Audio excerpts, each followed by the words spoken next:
네, 안녕하세요. 한국사 교사 윤성민입니다. 여러분들 강의 잘 듣고 있나요? 네, 오늘도 강의를 찍게 되었는데 오늘도 한번 열심히 수업하고 여러분들 열심히 공부하고 해보도록 하겠습니다. 오늘 배울 내용은요, 바로 통일정부 수립 운동입니다. 자, 오늘 통일정부 수립 운동에 대해서 배우면 냉전체제와 좌우 대립 속에서 전개된 통일정부 수립 운동의 내용과 그 의미를 알 수 있고요. 자, 그러한 과정 속에서 제주 4.3 사건, 여수 순천 19 사건이 발생했는데 이러한 사건이 왜 일어났고 어떻게 전개되었는지를 여러분들이 알 수 있을 겁니다. 미리 보는 핵심 용어는요, 정읍발언, 좌우합작운동, 남북협상, 제주 4.3 사건, 여수 순천 19 사건입니다. 여러분 잘 기억을 해 두시고요. 자, 이승만 단독 정부 수립을 주장한답니다. 교과서는 237페이지입니다. 237페이지입니다. 자, 이승만 누굽니까? 그렇죠. 바로 대한민국의 초대 대통령이죠. 근데 이 이승만이 단독 정부 수립을 주장했대요. 자, 여기서 말하는 단독 정부는 어디일까요? 맞습니다. 바로 지금 우리가 살고 있는 대한민국. 한반도로 따지면 남한이죠. 자, 그럼 이승만이 왜 단독정부 수립을 주장했는지 알아봅시다. 자, 제1차 미소공동위원회가 1946년 3월부터 5월까지 열렸대요. 미소공동위원회가 뭘까요? 자, 지난 시간에 배운 거 한번 우리가 확인해 보도록 하겠습니다. 광복 이후에 한반도에 북쪽에는 소련군이, 남쪽에는 미군이 들어왔죠. 그러면서 38도선을 기준으로 북쪽에는 소련군, 남쪽에는 미군이 통치하는 군정이 실시되었죠. 근데 이러한 군정을 실시하다가 카이로 회담과 포츠담 회담에서 약속했던 적절한 절차를 거쳐서 한국을 자유 독립시킨다는 약속이 있지 않았습니까? 자, 그러한 약속에 의해서 미국과 소련, 영국의 외교 장관들이 모여서 모스크바 3상 회의라고 하는 회의를 하지 않습니까? 거기서 대표적으로 세 가지가 결정되었죠. 첫 번째, 바로 한국의 임시민주정부를 수립한다. 두 번째, 임시민주정부 수립을 돕기 위한 미소공동위원회를 설치한다. 세 번째, 미영소 중에 최대 5년간의 신탁통치를 실시한다.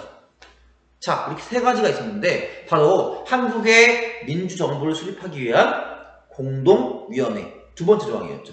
자, 그 미소공동위원회가 바로 이때 열린 겁니다. 자, 이 미소공동위원회가 한국의 임시민주정부 수립을 하기 위한 도움을 주려고 했던 것이기 때문에 한국에 있는 정당과 사회단체들이랑 같이 협의를 통해서 정부를 세우려고 했죠. 하지만 여기서 미국과 소련의 입장이 극명하게 다른 게 있었습니다. 무엇이냐면요, 미국은 신탁 통치에 반대했던 세력이라도 같이 협의를 해서 한반도의 정부를 수립해야 된다. 하지만 소련은 모스크바 3국 외무장관 회의, 외상회의의 결정에 찬성하는 세력만 포함해야 한다고 주장을 했습니다. 그러니까 소련은 모스크바 3상회의를 따르지 않고 또 반탁, 모스크바 3상회의의 조항 안에 최대 5년간의 신탁통치가 들어있기 때문에 반탁, 신탁통치에 반대하는 운동도 있었잖아요. 그럼 반대하는 것도 모스크바 3상회의를 따르지 않는 것이라고 볼 수 있죠. 그러한 세력은 포함하면 안 된다는 겁니다. 자, 이렇게 미국과 소련의 입장이 극명하게 다르다 보니까 회의가 원활하게 진행이 되지 않고 결과가 안 나오는 겁니다. 이렇게 지지부진하게 시간이 끌리면서 계속 우리의 민주정부 수립은 늦어지고 있었거든요. 그런 상황에서 이승만이 정읍, 알죠? 정읍. 전라도 정읍에서 1946년 6월 달에 이 미소공동위원회가 결렬이 되고 의미 있는 결과를 내지 못하고 결렬됐습니다. 그 이후에 이승만이 뭐라 했냐면 단독 정부 수립론을 이야기한 겁니다. 무엇이라고 얘기했냐? 바로 자, 그 사진을 보면 이승만입니다. 이제 우리는 무기휴예된 미소공동위원회가 무기징역 알죠? 기한이 없는, 언제 다시 공동위원회, 미소공동위원회가 열릴지 몰라요. 쉬고 있는데 언제 다시 열릴 기색도 보이지 않고 통일정부를 고대하나 여의지 않게 되었다. 우리는 남방만이라도 미국이 지금 통치하고 있는 남쪽만이라도 임시정부 또는 위원회 같은 것을 조직하여 38도선 이북에서 소련이 물러나도록 세계 여론에 호소해야 될 것이다. 무슨 말입니까? 이승만은 지금 남쪽만이라도 미국이 지금 통치하고 있는 남쪽만이라도 빨리 우리가 선거나 여러 가지 이런 것들을 통해서 위원회나 이런 걸 통해서 임시 민주정부를 만들고 그 이후에 북쪽에 있는 소련까지 몰아내서 우리가 이렇게 한반도를 통일 정부를 수립해야 한다. 어떻게 보면 점점 분단의 이야기가 가속화된다고 볼 수 있겠죠. 자, 봅시다. 이런 와중에 중도파에서 좌우 합작 운동이라고 하는 것을 전개했습니다. 자, 뭐냐면요. 자, 여운형과 김규식 등 중도파. 여운형 선생님 여러분들 알죠? 바로 조선건국준비위원회를 만들었던, 조선인민공화국을 수립했던 모양 여운형 선생. 그리고 김규식은 예전에 임시정부 때 상하이에 있는 신한청년원당에서 활동을 했죠. 자, 여운형은 좌이고 김규식은 우익입니다. 근데 완전 왼쪽, 완전 오른쪽 이게 아니라 중간에 가까운 좌익과 중간에 가까운 우익, 중도파라고 합니다. 이러한 여운형과 김규식이 미군정의 지원을 받아서 좌우합작위원회라는 것을 조직했습니다.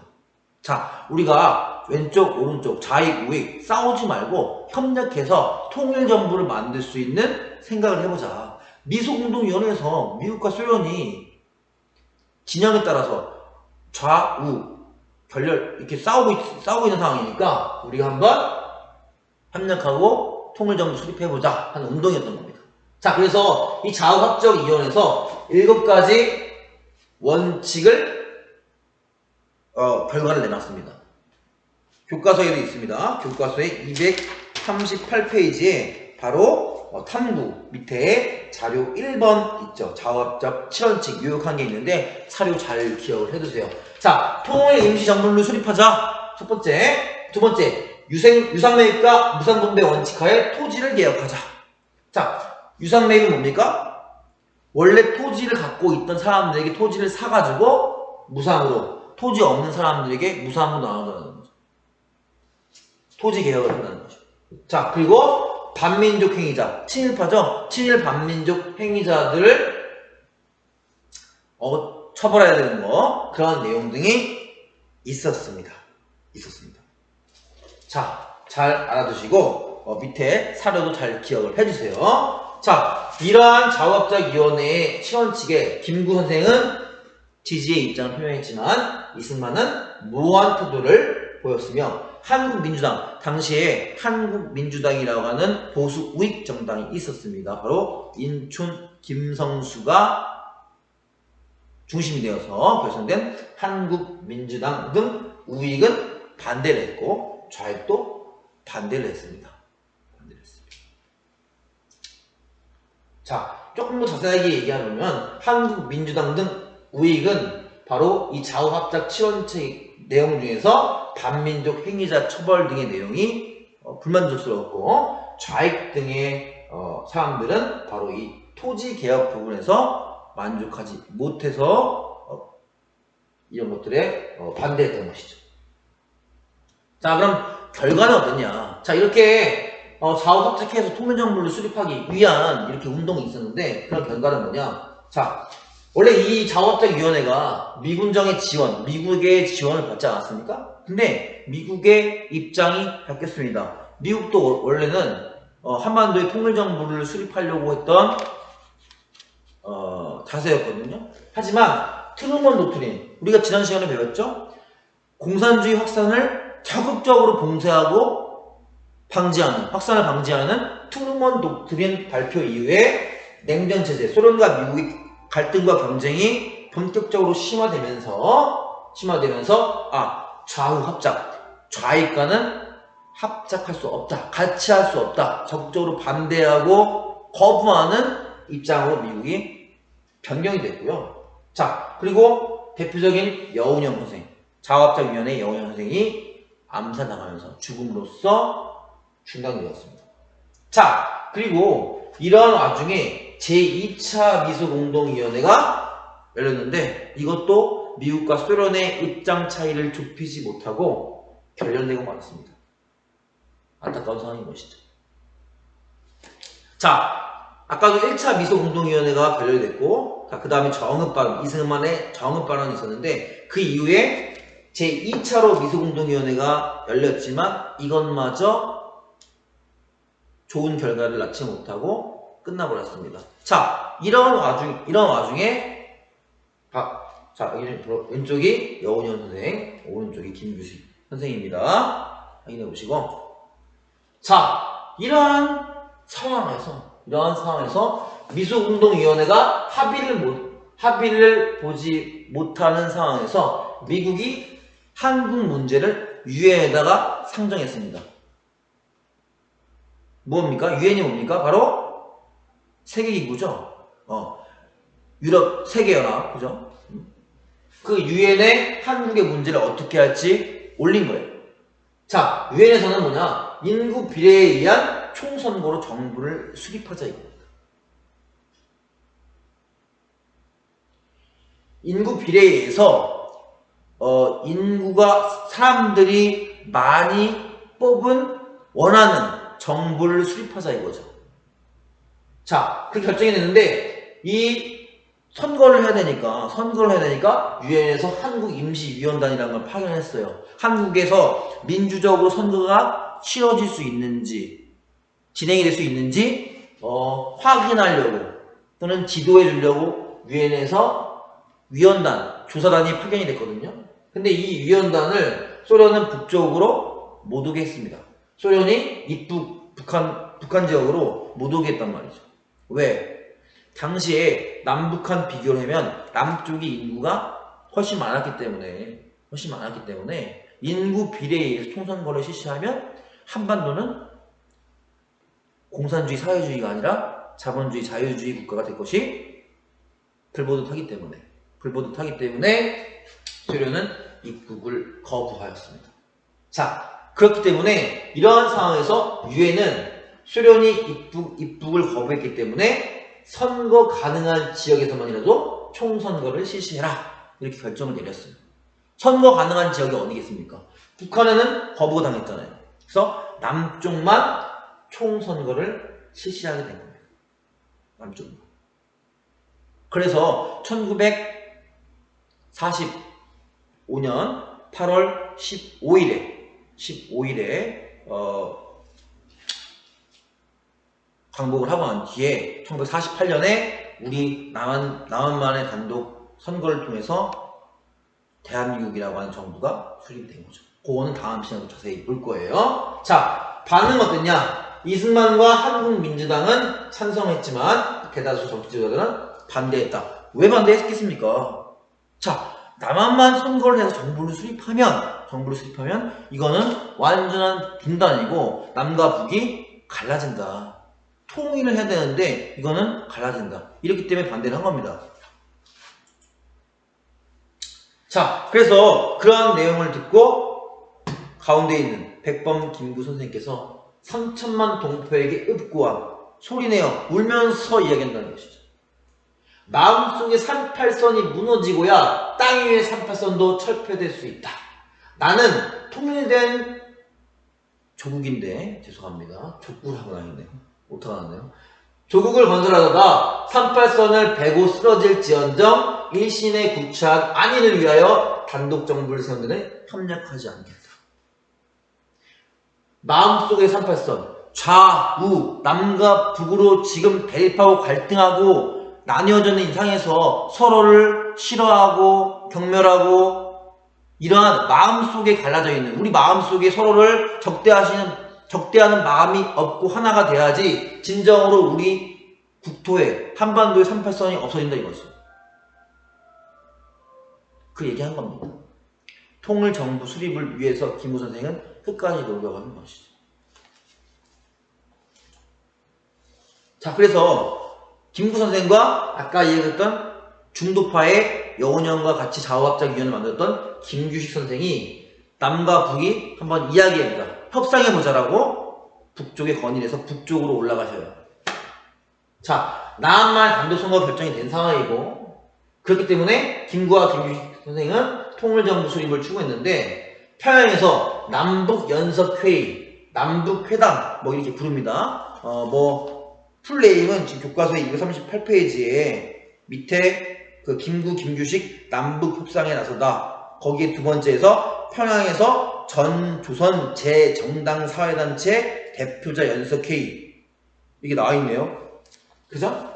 자, 어찌됐든 간에 평양에서 남북연석회의, 남과 북의 많은 정치, 사회 지도자들이 모여서 통일정부 수립을 하기 위해 회담을 연 겁니다. 남쪽에 대표적으로 김구, 김규식, 북쪽에는 김일성, 잘 알죠? 자, 김두봉 들어왔죠? 바로 조선독립동맹, 조선의용군의 바로 김두봉. 이 사람들이 회담에 참여해가지고 공동으로 성명을 발표했다. 이렇게 하겠다라고 합의를 본 합의문인 것이죠.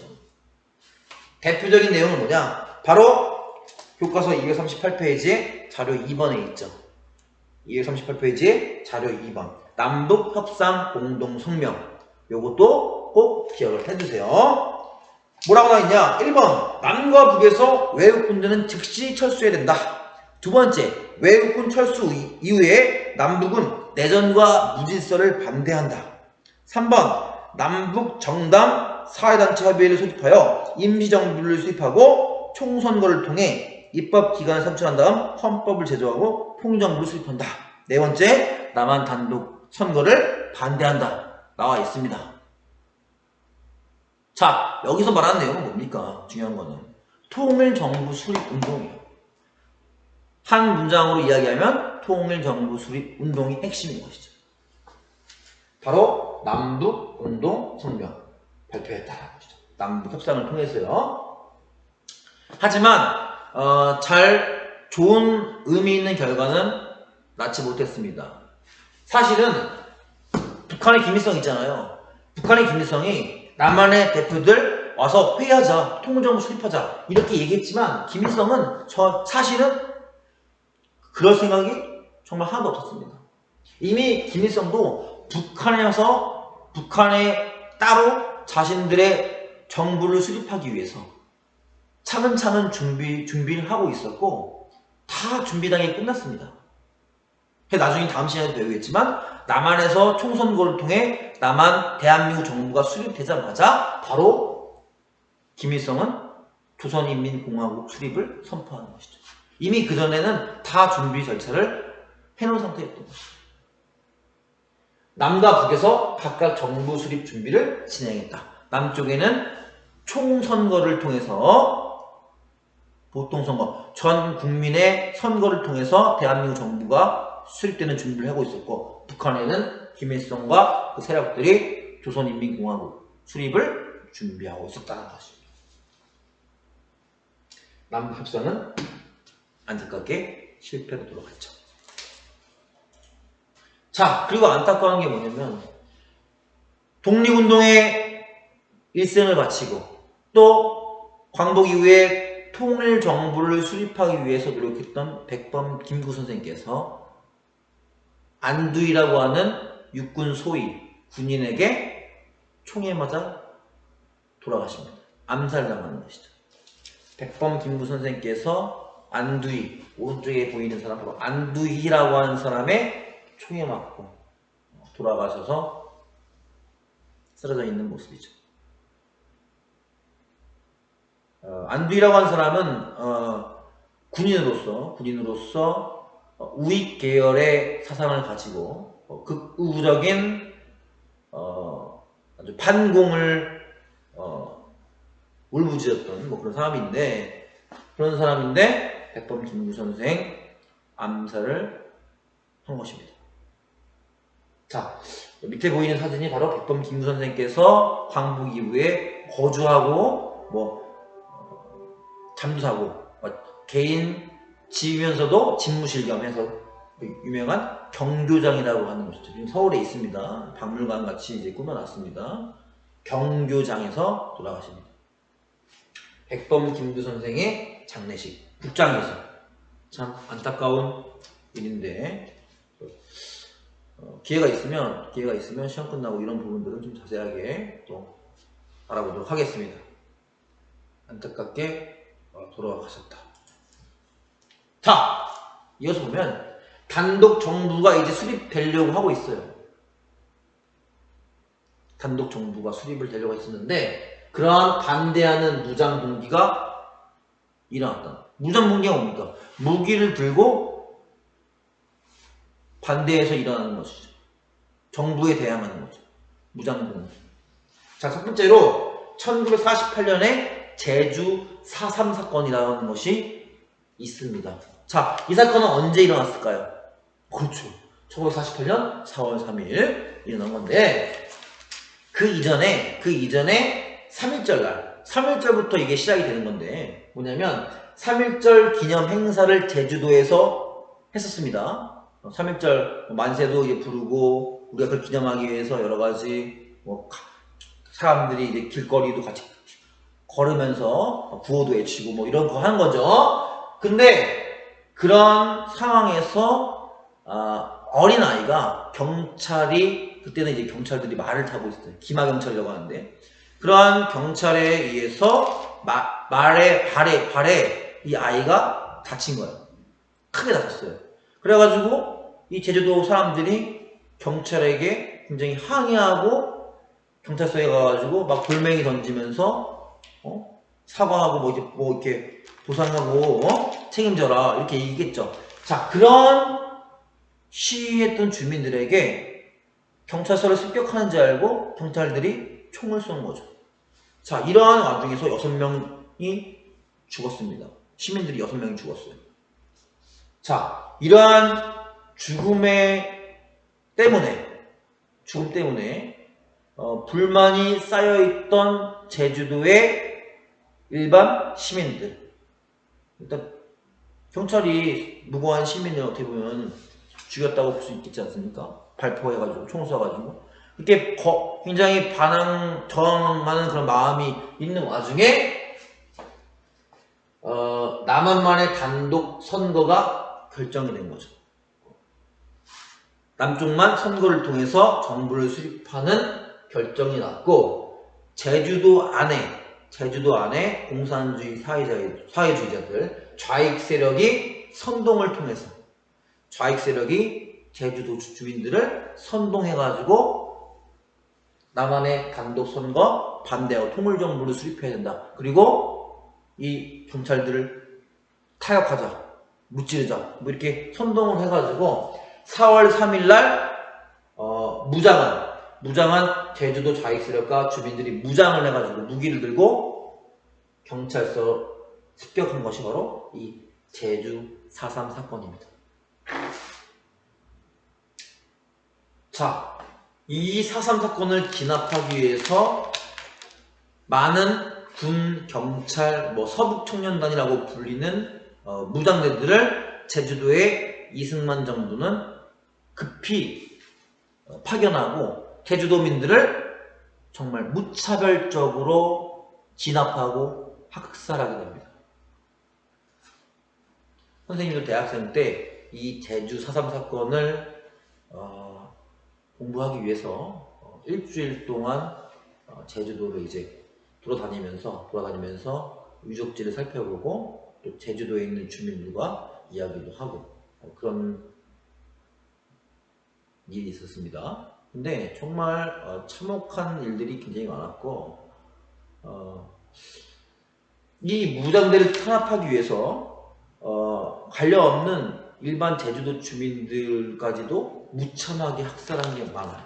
마을 주민들을 몽땅 다 죽인다거나 또는 폭행하고 가두고 학살하고 이런 것들이 굉장히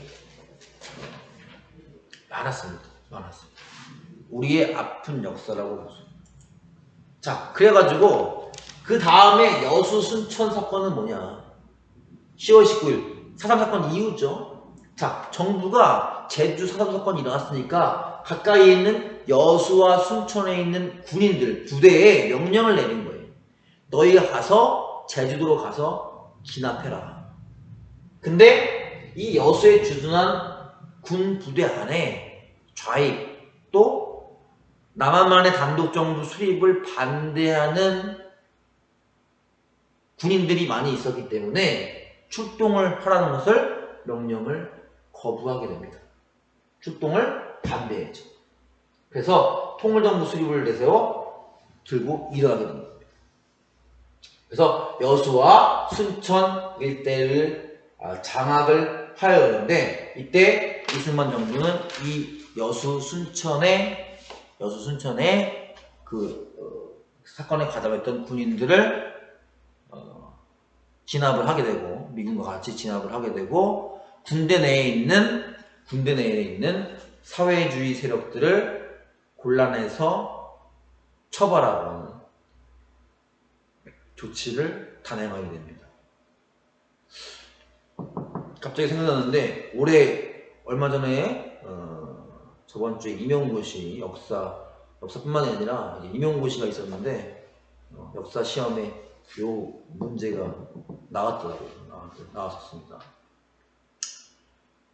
수업은 여기까지 하겠습니다. 근데 뭐 추가적으로 얘기하면 이 여수 순천 사건에 박정희 대통령의 형이었던 박상희라고 하는 사람이 이 여순 사건에 가담을 하게 돼가지고 사회주의자였어요. 공산주의자. 그래가지고 그 박정희 대통령의 형인 박상희가 여기서 죽습니다. 박정희 대통령도 사실은 사회주의 공산주의 이쪽으로 굉장히 많이 발을 담갔고 가담을 했었습니다.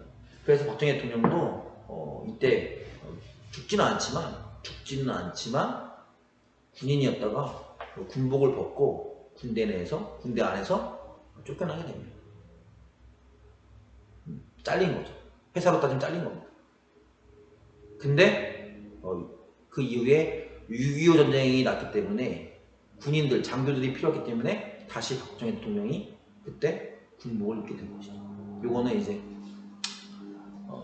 추가적으로 그냥 이야기를 했습니다. 자, 오늘 배운 내용 잘 여러분들 교과서 보면서 알아두시기 바라겠습니다. 감사합니다. 강의는 여기까지 하겠습니다. 고생하셨습니다.